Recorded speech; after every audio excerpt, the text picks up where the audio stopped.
The terminal froze in stunned silence. Passengers halted mid-step. Gate agents stood motionless. All eyes turned toward a confrontation that should never have happened in the modern skies. A black pilot, uniform crisp, posture composed, stood accused by a junior flight attendant of impersonating the very title he had earned over decades. Her voice cut through the terminal with chilling arrogance. "There is absolutely no way you are the captain of this aircraft." Captain Marcus Washington, a veteran with 22 years at United Airlines and over 12,000 flight hours, didn't flinch. Instead, he reached for his phone. One call. That's all it would take to dismantle decades of bias in a single moment. What no one in that terminal knew was that this incident would unravel far more than one woman's ignorance. It would spark a reckoning across an entire industry, revealing secrets, exposing character, and proving that dignity does not bow to prejudice. Before diving into the story, comment where you're watching from, and don't forget to subscribe so you won't miss the latest stories. Now let's rewind just 3 hours earlier, where Flight 2387 began as any other, until everything changed.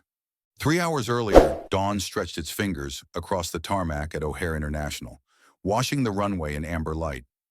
Inside the cockpit of United Airlines of Flight 2387, Captain Marcus Washington sat in quiet command. Every switch he flipped, every dial he checked, was the language of mastery. The Boeing 787 Dreamliner responded to his touch like an old friend. It was the kind of trust only 12,000 flight hours could build. To Marcus, flying was not just a job, it was sanctuary, a place where skill trumped perception, or so he hoped. Beside him sat First Officer Raymond Chen, 35, sharp-minded, disciplined, and relatively new to long-haul routes. His respect for Marcus was obvious. Every nod, every follow-through of a command echoed admiration. The two men had flown together only once before, but the rhythm between them was already symphonic. Yet something felt off. It started with a memo the night before, a vague mention of new FAA guidelines, and a surprise line check. Marcus, always composed, took it in stride. These evaluations were part of the game. What irked him wasn't the check, it was the lack of transparency. Nothing about the flight was supposed to deviate from standard protocol. But now, a third party, Captain Thomas Evans, would ride along. Not as a silent observer, as it turned out, but as the vice president of flight operations himself. Still, Marcus carried on. Boarding began. Passengers shuffled aboard, some bleary-eyed with coffee, others murmuring about their destination, San Francisco, a quiet family with matching neck pillows, a group of science fair teens wearing medals, a retired executive with a silver briefcase. Just another day, another route. And then came Diane Keller. She was new to United, 6 months in, but not new to flying. Having spent years in regional carriers, Diane had worked hard to earn this position. The gleaming wings on her uniform were her badge of ascension. But with them came something more dangerous than inexperience: entitlement. She spotted Marcus while whispering to a gate agent, her eyes narrowing slightly. When their gazes met, he nodded politely. She didn't return it. In her mind, Marcus didn't fit the image. Not the image she had carried through 2 decades in aviation. Captains were supposed to look a certain way. And this man, black, self-possessed, and unbothered, disturbed her expectations. Her reaction was subtle, but unmistakable to anyone who had lived a life under suspicion. In the cockpit, Marcus welcomed Captain Evans with professional courtesy. The jump seat conversation was brief, but enough to confirm Marcus's instincts. This wasn't a standard check. "The higher-ups are taking a special interest in this route," Evans had said cryptically. Marcus didn't press. He didn't need to. Experience had taught him how to read subtext, and this one screamed politics. Shortly after, Diane entered with coffee. Her interaction was civil but calculated. "Captain Evans, is it?" she asked, eyes deliberately on the white man in the room. Marcus corrected her gently. "Actually, I'm Captain Washington. Captain Evans is observing today's flight." "Oh," she replied, forcing a smile. "My mistake." But it wasn't. Not really. It was a reflex, a reveal of deep-seated assumptions hidden under polished professionalism. As she left, Evans leaned in. "Happens often?" he asked. Marcus didn't blink. Often enough to expect it, rarely enough to still be disappointed. It wasn't long before the subtle humiliations grew into something more. 3 hours into the flight, while they cruised over Nebraska, Diane made her move. Under the guise of a break, she slipped into the rear galley and accessed the crew manifest using the purser's tablet. Her justification? Crew coordination issue. Her real motive? Suspicion. She searched Marcus's name. What she found didn't discredit him. Instead, it verified everything. 22 years of spotless service, an ATP license, top-tier medical certification. Yet she still wasn't satisfied. She saw one note, a 6-month leave of absence 3 years ago, labeled only as personal. That was her thread, and she began pulling. Later, in a moment masked as casual conversation, Diane brought it up. "I noticed you took a leave of absence," she said in the cockpit doorway, her tone airy, almost friendly. "Was that related to your military service?" The silence that followed was volcanic. Marcus kept his tone measured, but the rebuke was swift. "That's not relevant to this flight. Please secure the cabin. We're beginning our descent." It should have ended there, but Diane couldn't let it go. She returned to the galley, rattled, her resentment now mixing with the humiliation of being corrected mid-flight. That's when she made the second fatal error, spreading doubt to other crew members and even suggesting to passengers that something about Marcus didn't add up. She didn't realize she was being watched. In first class, seated in 2A, Richard Delaney observed everything. He was no ordinary passenger. Former Air Force, former CEO, Marcus's old wingman, and a man who had spent a lifetime reading tension before it exploded. He saw the glances, the whispering, the slow but deliberate undermining of Marcus's authority. And he knew it was going to blow up the moment they landed. As Flight 2387 descended smoothly through layers of fog above the Bay Area, the drama brewing inside the Dreamliner was still unknown to most of its 223 passengers. They remained unaware that the real turbulence was not meteorological. It was personal, institutional, and deeply human. Captain Marcus Washington, with decades of excellence behind him, was minutes away from being ambushed at Gate 72 by something he had experienced too many times before. Suspicion masquerading as protocol. What Diane Keller had failed to understand was that this flight was not ordinary, nor was Marcus. The instant the wheels of the Dreamliner kissed the runway at San Francisco International, Marcus executed a textbook landing, soft, measured, and elegant. The kind of touchdown that drew compliments even from seasoned flight crews. First Officer Raymond Chen offered a quiet nod of admiration. "One of your best," he said. "Thank you," Marcus replied, though the knot in his stomach remained. He could feel it. Something was waiting for him outside the cockpit door. As the aircraft taxied to Gate 72, Evans unbuckled from the jump seat and gathered his notes. "I'll need about 30 minutes of your time for the debriefing," he said in a tone that was both matter-of-fact and oddly protective. "I figured," Marcus said, but neither man would get the debriefing they expected. Instead, as the seatbelt sign dimmed and passengers began the familiar dance of disembarkation, reaching overhead, checking phones, gathering coats, Sandra Williams, the chief flight attendant, appeared at the cockpit with a concerned look that instantly broke the rhythm of routine. "Captain," she said, "I'm sorry to interrupt, but we have a situation developing on the jet bridge." Marcus and Evans shared a glance. "What kind of situation?" Marcus asked. "It's Diane," Sandra replied with a tight voice. She's making allegations about the flight." Loudly. Mr. Delaney is trying to calm her down, but some passengers are already overhearing. Evans was on his feet before Marcus could respond. Together they moved through the first-class cabin, now empty save for the lingering scent of warm towels and espresso. As they stepped into the jet bridge, the sounds of confrontation came into focus. Diane's voice, sharp and urgent, cutting through the post-flight chatter. A United customer service representative stood cornered, flanked by deplaning passengers whose curiosity was quickly morphing into concern. "I'm just saying," Diane was insisting, "there are protocols, and I have serious doubts those were followed today. No one even verified Captain Washington's assignment properly." Richard Delaney stood beside her, calm as ever, speaking with the restraint of a man who had seen too much to raise his voice unnecessarily. "Miss Keller," he said, "I've known Captain Washington for over 3 decades. If you're questioning his qualifications, you're going to have a difficult time backing that up." "You don't have access to airline records," Diane shot back. "There's something off here. Why was there no line check on record? Why was the regular captain replaced last minute? Why is Captain Washington listed only as a reserve?" And then she said the one line that pierced through the jet bridge like a gunshot. "There is absolutely no way he is the captain of this aircraft." Marcus stepped into view, arms at his sides, his uniform impeccable. The room fell into a tense silence. "I am Captain Marcus Washington," he said evenly. "And if you have any doubts, Miss Keller, I suggest you raise them with the chief pilot's office. Not like this." But Diane was spiraling now. "I already did," she said. "I spoke to someone who confirmed there was no line check scheduled today." Evans stepped forward and unclipped his badge. "That's enough." All eyes turned to him. "I'm not just a line check pilot," Evans said. "I'm Thomas Evans, Vice President of Flight Operations for United Airlines.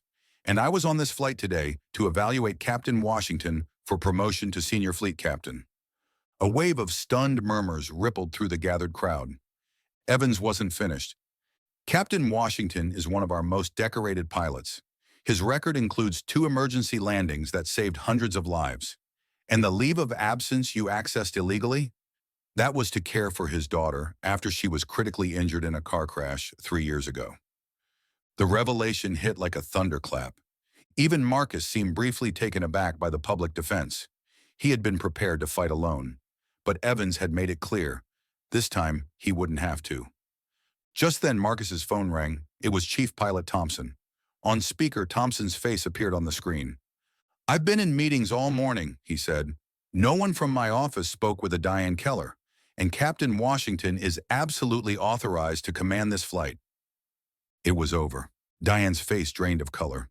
The crowd was silent, watching not a confrontation, but a collapse. Sandra approached her slowly. "Diane, your badge, please."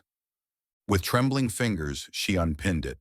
The very emblem she had fought to protect through baseless accusations was now gone, surrendered in front of the man she tried to humiliate. Marcus looked at her, his face unreadable. "For what it's worth," he said quietly, "the call I was making wasn't to the chief pilot. It was to my daughter. She's been trying to reach me all day." He paused. "She got the fellowship, Johns Hopkins, pediatric cardiology, just like her mother." He turned away before Diane could respond. This wasn't about revenge. It never had been.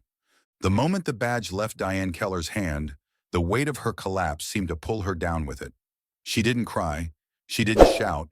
She just stood there, paralyzed as if her entire understanding of reality had short-circuited. The crowd, once murmuring in confusion, was now unified in a stunned silence, eyes darting between Marcus Washington, Thomas Evans, and the hollow shell of the woman who had tried to unravel them both. Marcus didn't bask in vindication. That wasn't his style, nor was it the point. The lesson here wasn't about personal victory. It was about exposing the deeper sickness beneath the surface, a disease that had quietly plagued institutions like this one for decades, often undetected until it festered into open wounds. As he turned away from Diane, he caught Evans' eye. "You didn't have to step in like that," Marcus said quietly. "I did," Evans replied, "because it's not just about you anymore. It's about what kind of system we're running and what kind of leaders we're elevating." Security personnel arrived moments later, not to arrest Diane, but to escort her, firmly and respectfully, away from the gate.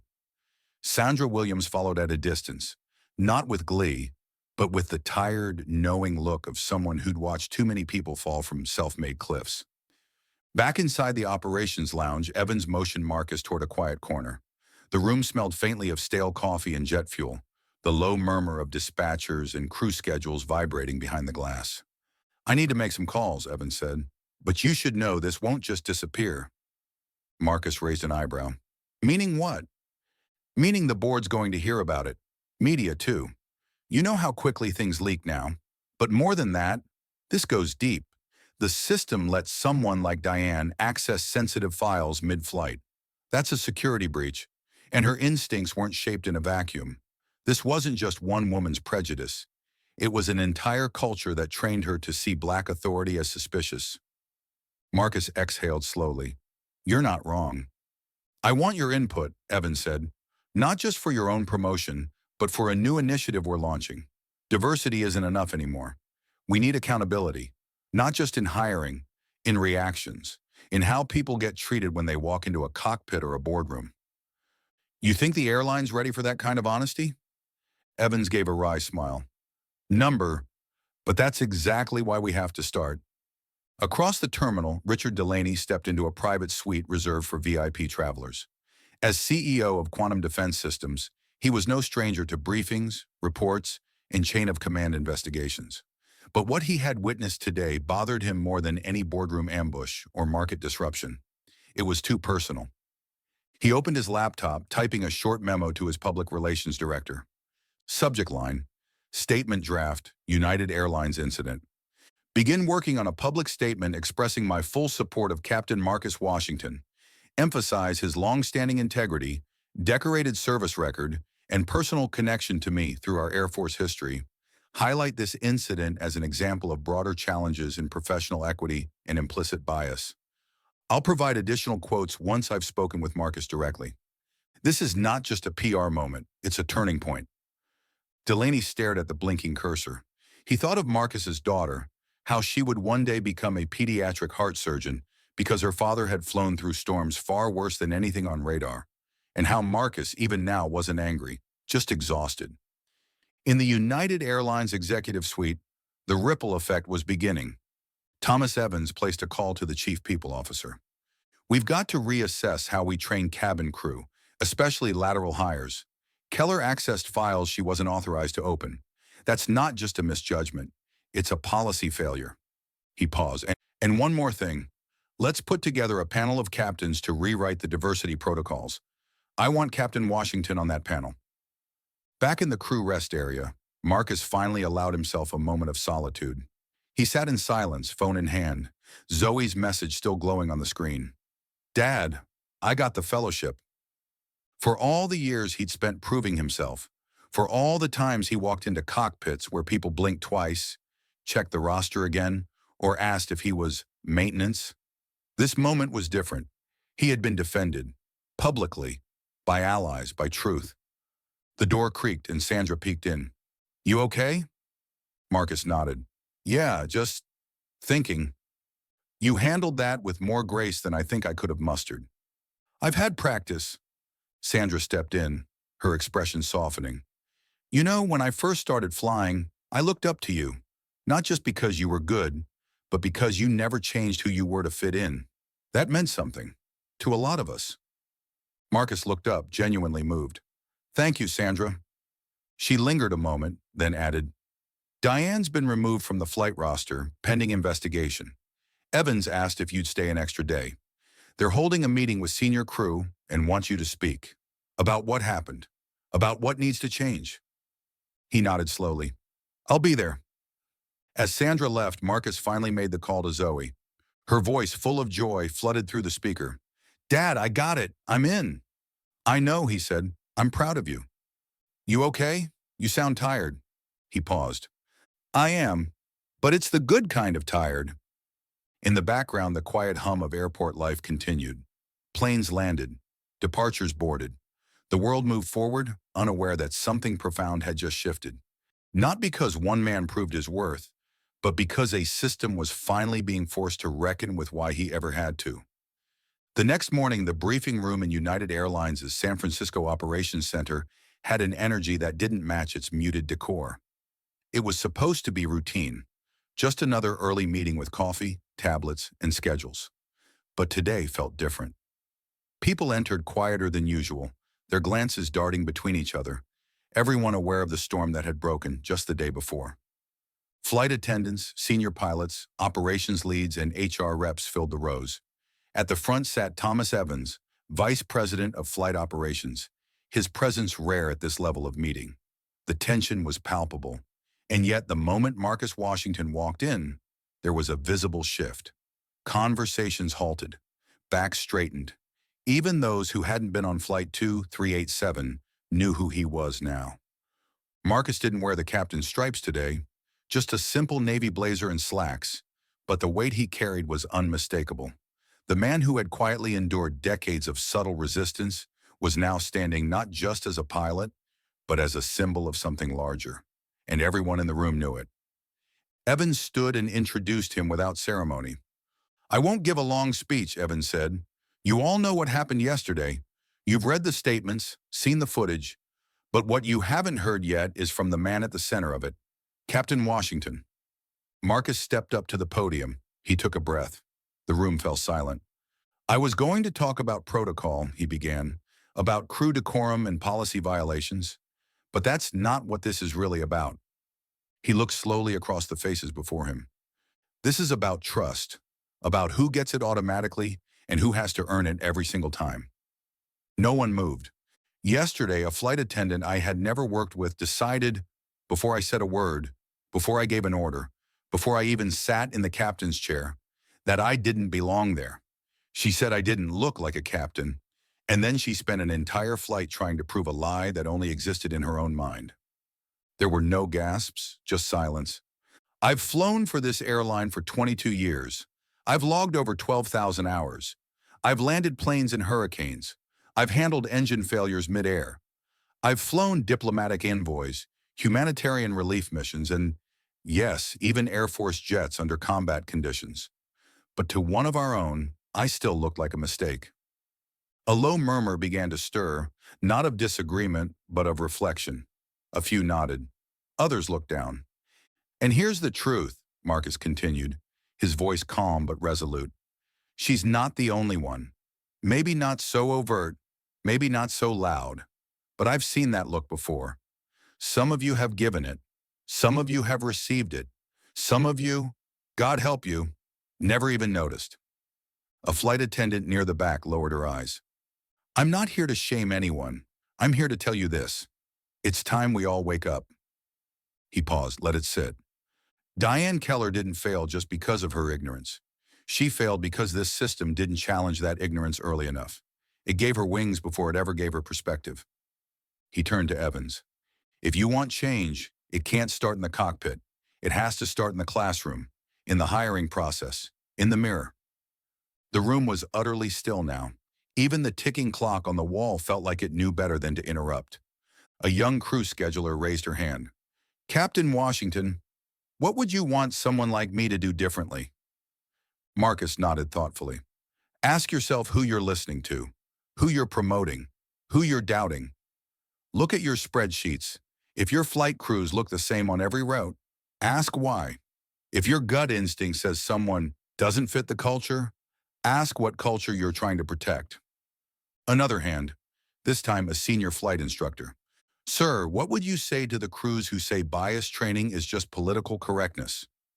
Marcus didn't hesitate. "I'd say, then you've never had to land a plane while someone second-guessed whether you even belonged in the seat." There was no applause, but there was something better. Recognition. Not performative, not polite, but real. The kind that slips past denial and nestles into conscience, like a ticking clock. After the meeting, Marcus didn't linger. He returned to his hotel, declined interviews, and finally called Zoe. "I heard," she said softly before he could speak. "Yeah," he replied. "I'm proud of you, Dad, for more than the flight." And that's when something unexpected happened.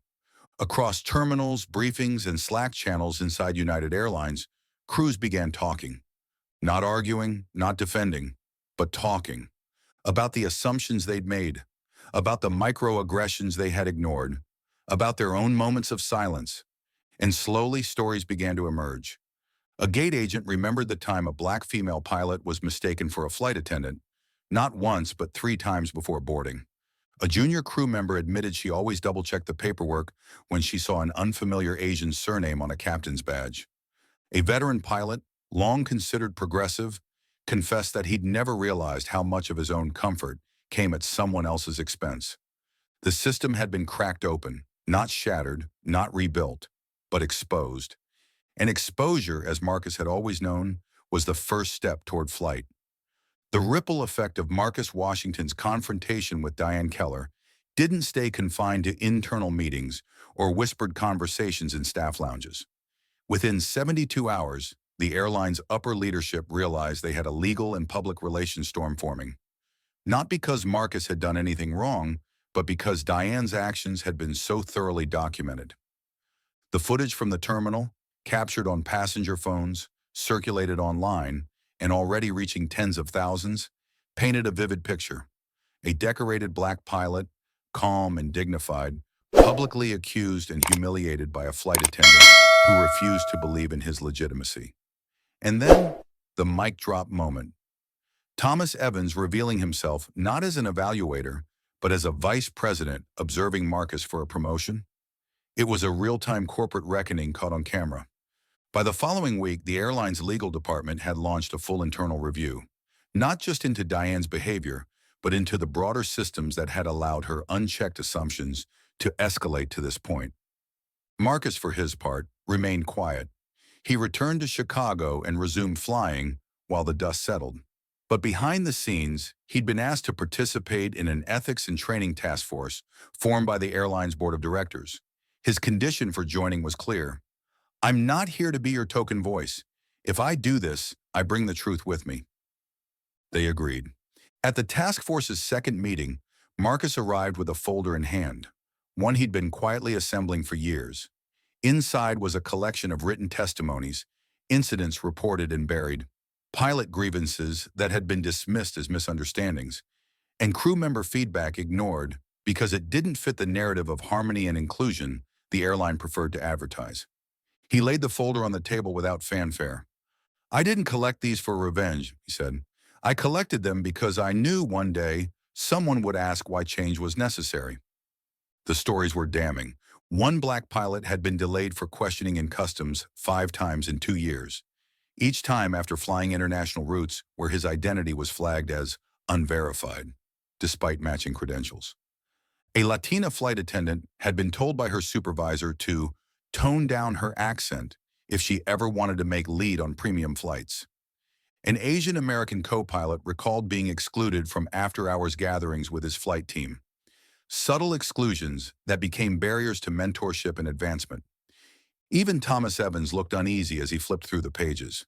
"We've had bias training," one director offered defensively. "We've invested in diversity recruiting." Marcus cut in, "You've recruited bodies, not voices, not power. You want inclusion? Stop hiring for optics and start listening to lived experience." Another board member, a black woman who rarely spoke in meetings, nodded solemnly. "He's right. We keep managing symptoms instead of digging out the root." That night, the task force voted unanimously to commission a third-party audit, an external review of hiring, promotion, and flight crew assignment patterns over the past 10 years. It was a move that would be costly, time-consuming, and politically risky. But they'd seen the footage. The world had seen the footage. And then came the union. The Pilots Association, once known for avoiding racial topics in favor of broad collective issues, reached out to Marcus for a meeting. "We want your help drafting a proposal," said Aaron Coyle, the union president, "to protect captains from retaliatory accusations like the one you faced, and to establish accountability when crew members act on bias." Marcus hesitated. "You want my help now?" Coyle didn't flinch. "We should have come to you earlier. We didn't. That's on us. But the truth is, we've seen how close this came to derailing not just your career, but our entire credibility as a workforce. This isn't about optics anymore. It's about survival. The industry is changing." They formed a subcommittee, this time co-chaired by Marcus himself. The proposal they drafted outlined not only disciplinary processes for bias-motivated complaints, but mandatory rotation of crew pairings to prevent echo chambers and exclusion patterns. The draft included a provision Marcus insisted on: anonymous reporting channels directly tied to oversight, not routed through local-based managers, but to an independent ethics board with teeth. When the proposal went public, it sparked media attention. The New York Times ran the headline, "United Captains Stand Forces Industry Reckoning, Bias Nearly Grounded My Career." CNN invited Marcus for an interview. He declined. Instead, he gave the exclusive to Flying Forward, a trade publication for pilots and crew. His reasoning was clear. The people who need to read this aren't watching cable news. They're packing flight bags and reviewing weather reports. The article went viral within the aviation community. Flight attendants reposted it. Pilots discussed it at pre-flight briefings. And slowly the narrative shifted, not just about Marcus Washington, but about the thousands of unseen stories that mirrored his. In Denver, a mixed-race pilot named Maria Hernandez filed a complaint she'd held back for 3 years. In Atlanta, a Nigerian-born captain named Kelechi Onwachi finally spoke out about being mistaken for airport staff while in uniform. And in San Francisco, 2 days after Marcus's article was published, Sandra Williams found herself approached in the crew lounge by a new hire. "Ms. Williams," she said, her voice trembling slightly, "I just wanted to say, thank you for standing up for Captain Washington. If you hadn't stepped in when you did, if people like you hadn't been there, I might have believed Diane Keller's version of the story." Sandra gave her a soft smile. "Never let uniform colors fool you," she replied. "Look at the actions. Listen to the silences." Across the airline, something real had begun. Not a wave, but a shift. Quiet, steady, carried forward by those who, like Marcus, had waited far too long to be seen not as exceptions, but as leaders. 6 weeks after the incident at Gate 72, United Airlines announced a company-wide town hall to address critical issues surrounding bias, professionalism, and flight crew integrity. For most employees, the vague language in the invitation was easily decoded. They were finally going to talk, really talk, about what happened on Flight 2387. The event was held at the airline's Chicago headquarters, live-streamed to every hub and international office, mandatory for all supervisory staff, and strongly encouraged for flight crews. The room was packed. On stage sat a panel of 6, including Thomas Evans, Sandra Williams, and, center seat, uniform crisp, medals gleaming, Captain Marcus Washington. The moderator opened with the standard script, a thank you for attendance, a reiteration of company values, and a promise of transparency. But the mood in the room was tense. Some were curious, some nervous, others resentful. The first direct question came from a flight attendant at LAX base, her voice patched in via live feed. "Captain Washington," she said carefully, "there are those who believe what happened on Flight 2387 was an isolated misunderstanding, not a reflection of systemic issues. How do you respond to those who say this isn't about race, but just protocol confusion?" Marcus didn't flinch. "I respond with 22 years of protocol," he said, 12,000 hours logged, 2 mid-air emergencies, and not once, until that day, was my identity questioned in front of passengers. This wasn't confusion. This was disbelief, born of a worldview that saw my skin before my wings. A hush fell over the room. Evans leaned forward. "Let me be very clear.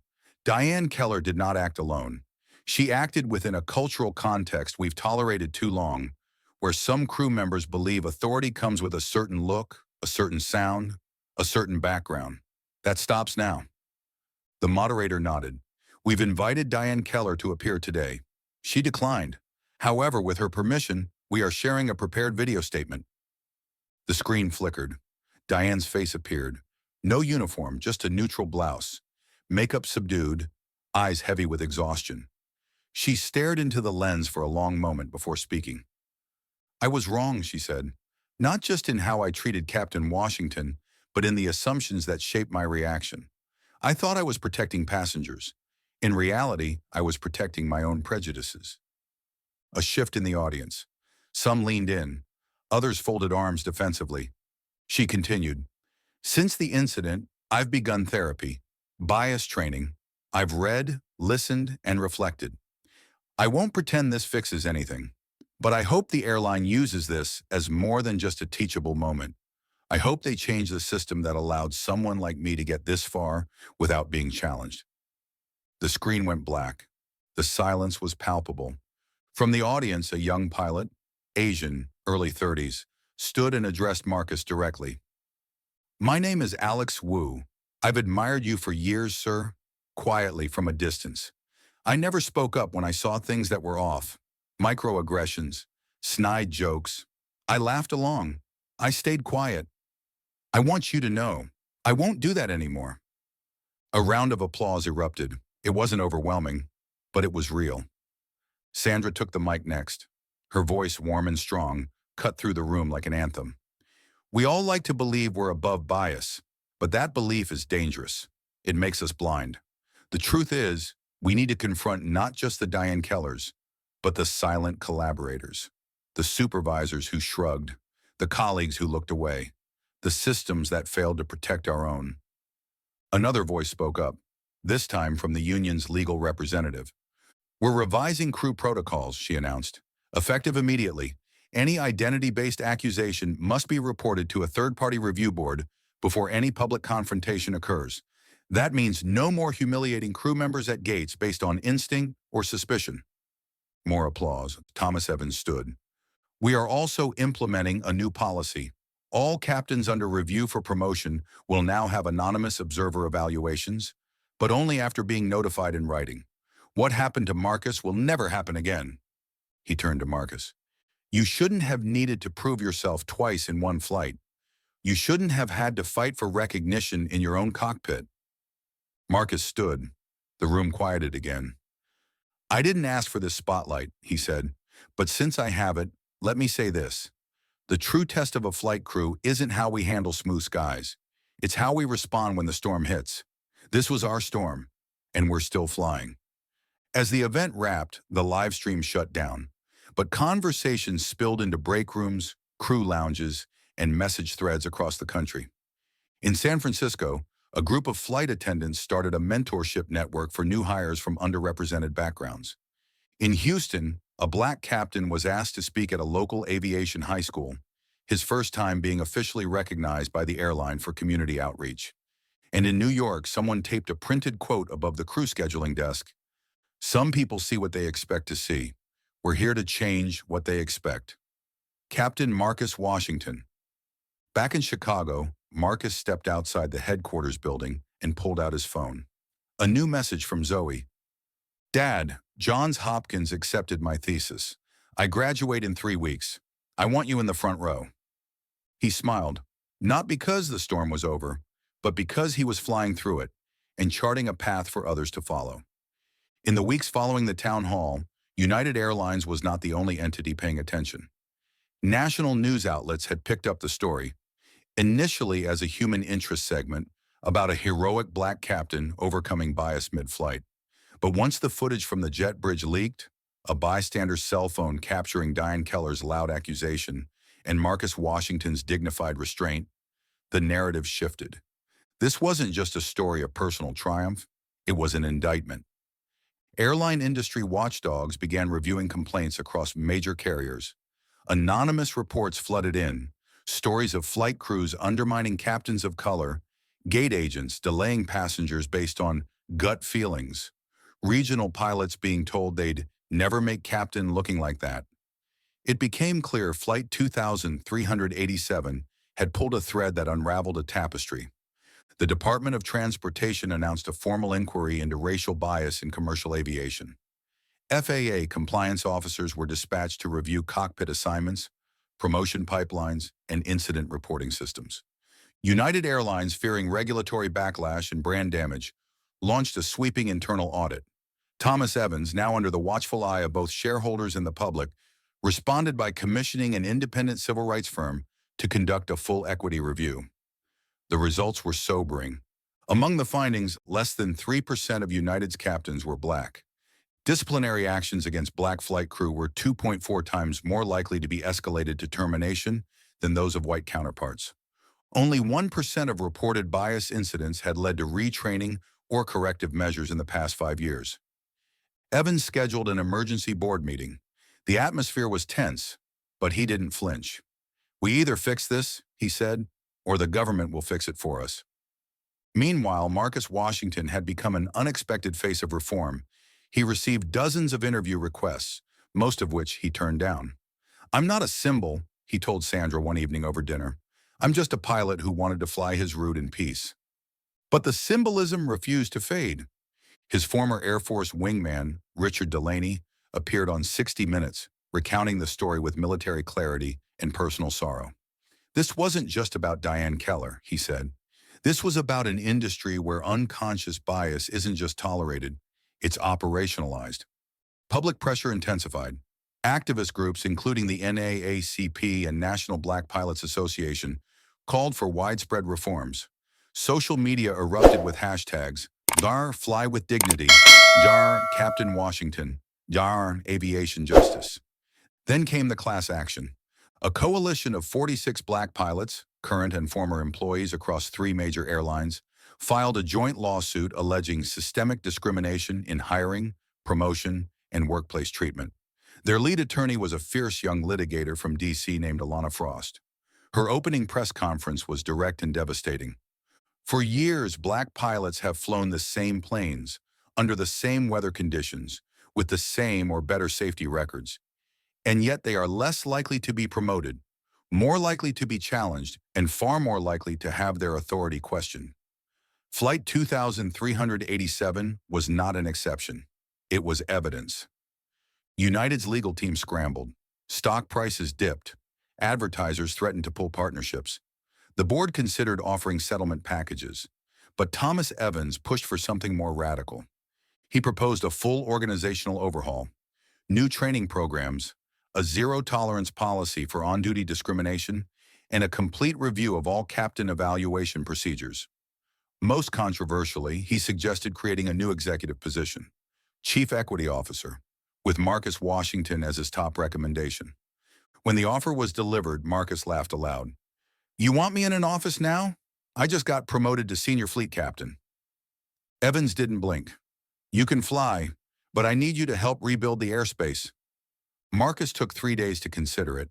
In that time, he met with Zoe, who was finishing her fellowship interviews in Baltimore. "You know, Dad," she said over coffee, "I think this is your Johns Hopkins moment." "What do you mean?" "You've flown through storms your whole life, but this time, you've landed somewhere bigger. Maybe your next mission isn't just about flying the plane, it's about making sure the next you gets to fly it without the storm." Back in Chicago, Marcus accepted the position on one condition. He would remain an active captain, flying at least 2 international routes per month. "If I'm going to change the system," he told Evans, "I need to stay in it." And so began a transformation at United Airlines that soon rippled through the industry. The Keller Protocol, as it came to be unofficially known, was instituted. No crew member could make a public accusation about another's qualifications without first passing through a secure verification channel monitored by neutral compliance officers. A new app allowed flight crew to anonymously report incidents of bias or disrespect, with guaranteed investigation and response. Marcus began holding monthly leadership sessions, half hangar, half town hall, where crew members could share stories, raise concerns, and shape reforms. He invited skeptics. He invited allies. He even invited Diane Keller. She declined. But 2 months later, she sent a handwritten letter. In it, she wrote, "I spent so much of my life believing professionalism meant perfection. I've come to understand that real professionalism means owning your failure and growing past it. Thank you for forcing me to see what I couldn't." He didn't write back, but he kept the letter in his flight bag, tucked beside a photo of Elaine and Zoe, and a patch from his old F-16 unit. One afternoon, during a layover in Tokyo, a young black pilot approached him in the terminal. "Captain Washington," he said nervously, "I just wanted to say, I almost quit flight school 2 years ago. Then I read about you. You helped me stay the course." Marcus smiled, shook his hand, and replied simply, "Then keep flying. We need you in the air." He knew now more than ever that the true weight of a captain wasn't just the responsibility of the flight, it was the burden and the honor of lighting the way. It began with a redesigned cockpit door. United Airlines, once criticized for lagging in diversity protocols, became the first major U.S. airline to implement physical, symbolic, and policy-level reforms from the ground up. The door to the cockpit, which had once served as a line dividing not only crew and passengers, but more subtly, power and perception, was replaced with a model that featured biometric access, not just for safety, but to eliminate the last whispers of, "Should you really be here?" that still echoed in discriminatory minds. And it was Marcus Washington who unveiled it. He stood at the front of a crowded press conference held in United's Chicago headquarters, this time not in uniform, but in a tailored navy blue suit. His captain's stripes were placed by a discreet pin that bore the new logo of United's Office of Equity and Flight Standards. Beside him stood Thomas Evans, and in a surprise gesture that spoke volumes, Sandra Williams. She had been promoted to head of cabin services after her handling of the Flight 2387 incident, and now co-led the Internal Diversity Committee. "My name is Marcus Washington," he began, his voice steady, unwavering, "and I've spent over 20 years of my life behind a cockpit door. But too often that door became a mirror, reflecting back society's doubts about who belongs in that seat. Today we're opening that door in more ways than one." The audience, journalists, pilots, lawmakers, and flight students, stood in applause. Some were wiping tears from their eyes. One young black woman in the front row whispered to her friend, "That's who I want to be." The reforms didn't stop at United. Following the legal pressures and public outrage from Flight 2387, the FAA launched the Clear Skies Initiative, a national program that included mandatory annual anti-bias training for all flight personnel, including cabin crew, air traffic controllers, and operations staff, a scholarship and mentorship program for aspiring pilots from underrepresented backgrounds, named after Captain Marcus Washington, an independent ombudsman office where airline employees could report racial or gender-based misconduct without fear of retaliation, a federal review of all major airline promotional pipelines to identify structural obstacles preventing minority advancement. It was, by all accounts, the largest civil rights overhaul in aviation since the 1960s. And yet Marcus never lost sight of the personal. He still flew. He still checked his aircraft with methodical precision. He still texted Zoe every time he landed. "Still flying," she'd write back. "Still healing," he'd reply. 1 year to the day after Flight 2387, United Airlines hosted a commemorative panel titled Flight to Equity. It featured a mix of pilots, civil rights leaders, and aviation historians. But the final speech belonged to Zoe Washington. Now a pediatric cardiology fellow at Johns Hopkins, she stood at the podium with poise and fire. "My father never asked to be a symbol," she began, "but the sky chose him anyway." She paused, the room silent. And what happened on that flight wasn't just about prejudice. It was about power. Who has it? Who questions it? And who dares to redefine it? I watched my father carry the weight of respect not freely given, but fought for in every interaction. And I watched him do it with grace. She held up a photo of Marcus as a young Air Force recruit. "He taught me that dignity isn't something others grant you. It's something you maintain even when others try to take it." And that's what we're celebrating today. Not just reforms, but resolve. When she stepped off stage, Marcus met her with an embrace. "You're your mother's daughter," he whispered. "And yours," she whispered back.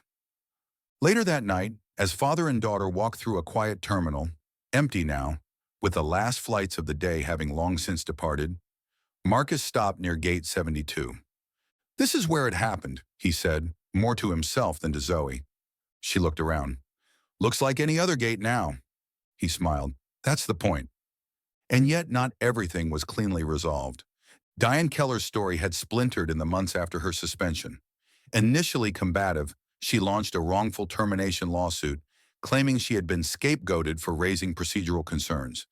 But her case collapsed under the weight of evidence, including internal emails and witness testimonies from the jet bridge incident. Afterwards, she disappeared from public view.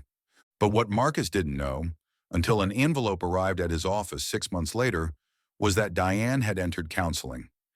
Inside the envelope was a handwritten letter, not defensive like the first one, but raw and reflective. "Captain Washington, I've come to understand that what I thought was vigilance was actually fear. Fear of being outpaced, fear of change, fear of losing the center of a world I didn't realize excluded others.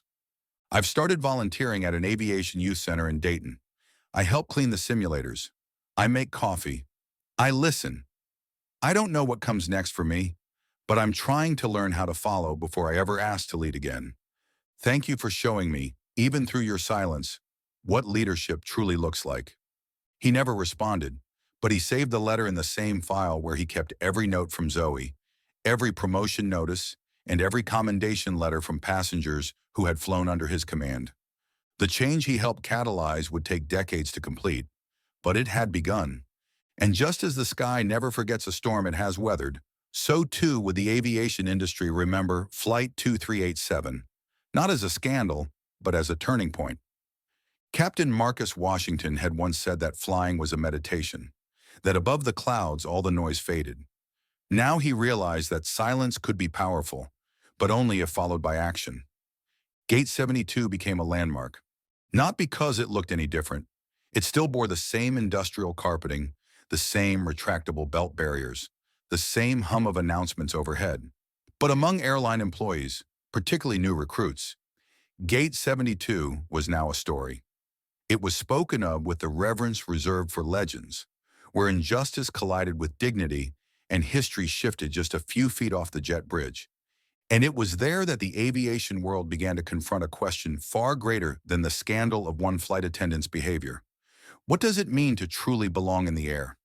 For Captain Marcus Washington, that question had defined his entire life. He had worn his uniform with pride, not as a shield but as a promise, one made silently to every child who had ever looked up at the sky and wondered if they'd be allowed to fly. That uniform had been doubted, dismissed, even disrespected, but never defeated. After accepting the promotion to senior fleet captain, Marcus took on responsibilities beyond flying. He began mentoring junior pilots across the country, particularly those from underrepresented backgrounds. He would visit flight schools in Detroit, New Orleans, and Oakland, places where dreams often outran resources, and sit with young cadets in their ill-fitting uniforms and tell them, "You don't need to prove you belong. You just need to fly well. The rest will catch up." At first, his words were met with skepticism, but then they read the articles, saw the footage, heard the story of Flight 2387, and suddenly Marcus wasn't just a pilot, he was a living standard, a weathered compass for navigating through stormy skies. But the legacy didn't stop at mentoring. Marcus partnered with aviation nonprofits to create a nationwide scholarship program named Wings Without Walls. It covered not just tuition, but housing, flight hours, and even mental health support, acknowledging that the barriers weren't just financial, but psychological. The motto was stitched on every uniform patch: earned air equals sky. Meanwhile, inside United Airlines, policy transformed into practice. Diane Keller's story became a mandatory part of onboarding orientation, not as a villain's tale, but as a cautionary lesson in how subtle prejudice corrodes competence. New hires were required to attend cross-departmental workshops where pilots, flight attendants, and ground crew would switch roles for a day.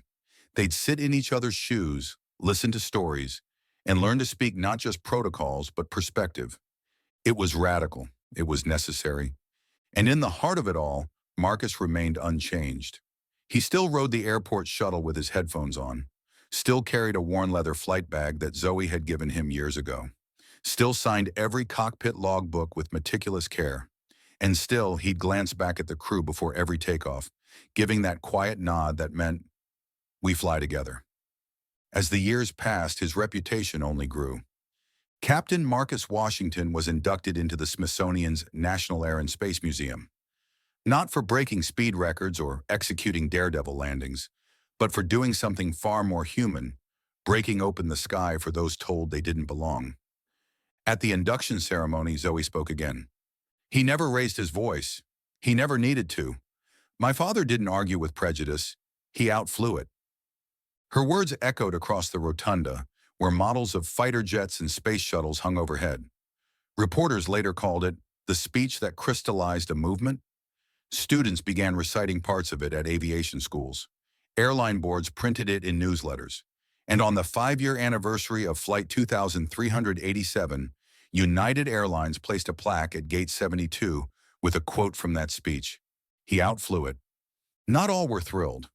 There were quiet murmurs in boardrooms, industry forums, and veteran lounges. Comments like, "Why make such a fuss over one incident?" Or, "Is this progress or pandering?"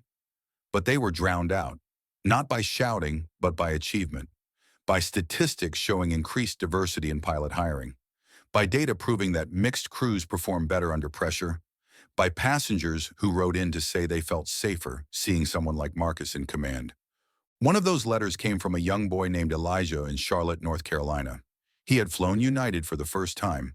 His mother had whispered, "That's the captain," when Marcus greeted the cabin. Elijah had watched, wide-eyed, then turned to his mom and said, "He looks like me. That means I can fly too." Marcus framed the letter. He didn't need awards, or headlines, or a title. That one sentence was the reason he had endured every microaggression, every suspicious glance, every "Are you sure you're the pilot?" One night years later, after retiring from commercial service, Marcus sat on a porch overlooking Lake Michigan. Zoe was with him, now a renowned cardiologist herself. Her hands saved lives the way his hands had landed planes. They watched the stars blink into the horizon. "Do you regret not calling me right away that day?" Zoe asked softly.